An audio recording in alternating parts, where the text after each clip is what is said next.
Let's cross to the United States now, because we've got breaking news regarding the US political strategist Steve Bannon. He's been sentenced following his conviction on 2 counts of contempt of Congress. A former advisor to President Trump, he was convicted for defying a subpoena from lawmakers investigating the Capitol riots on January 6th last year.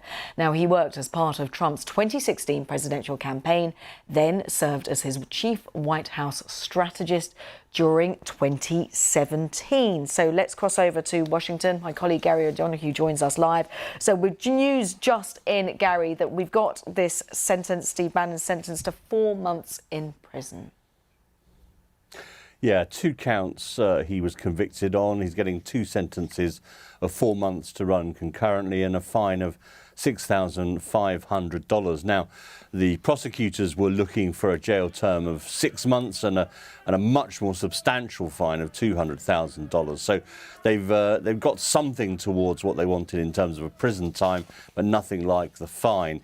Bannon is expected to appeal these convictions, and he won't go to jail until those appeals have run their course if he's unsuccessful. But he really does represent the most high profile, I think, of Donald Trump's supporters to get a sort of prison sentence in connection with the events of January the 6th, even if it is really indirectly in connection for defying Congress.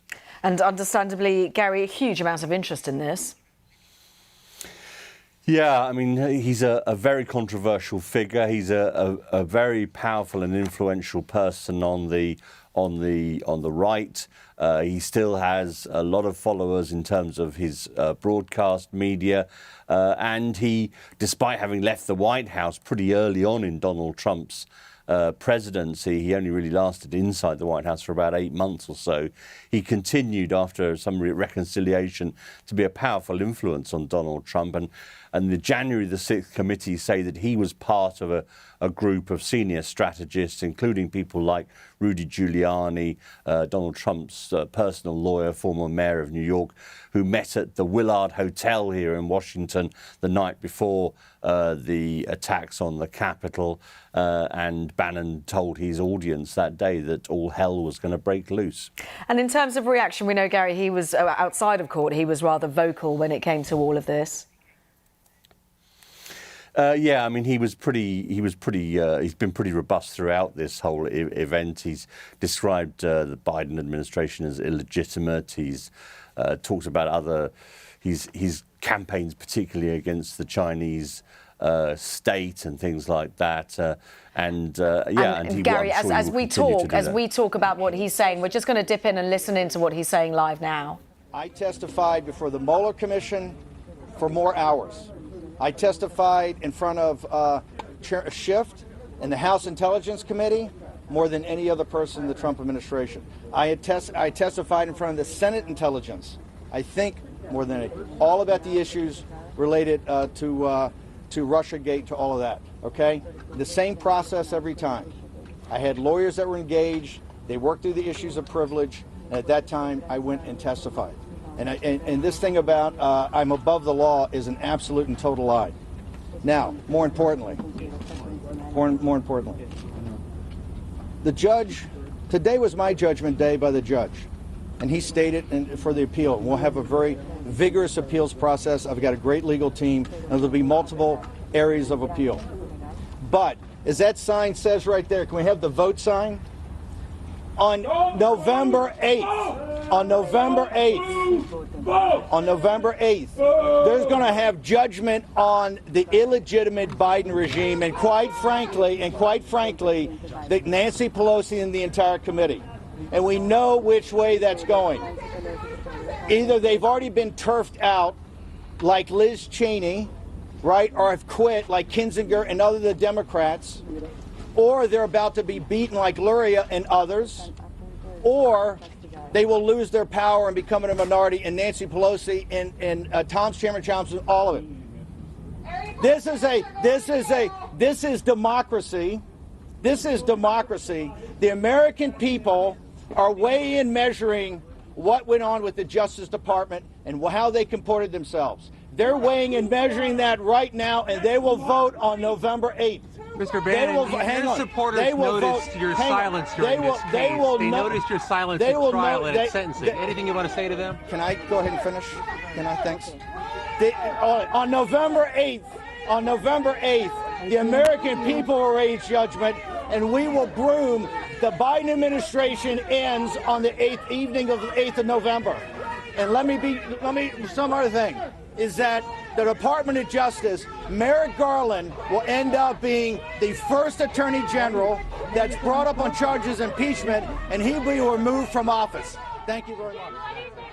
So Steve Bannon there referring to November the 8th, of course, November the 8th being the midterms. And Gary O'Donoghue is still monitoring this for us from Washington. And Gary, he's being as provocative as usual, following that sentencing of 4 months in prison that we've just had within the past few moments.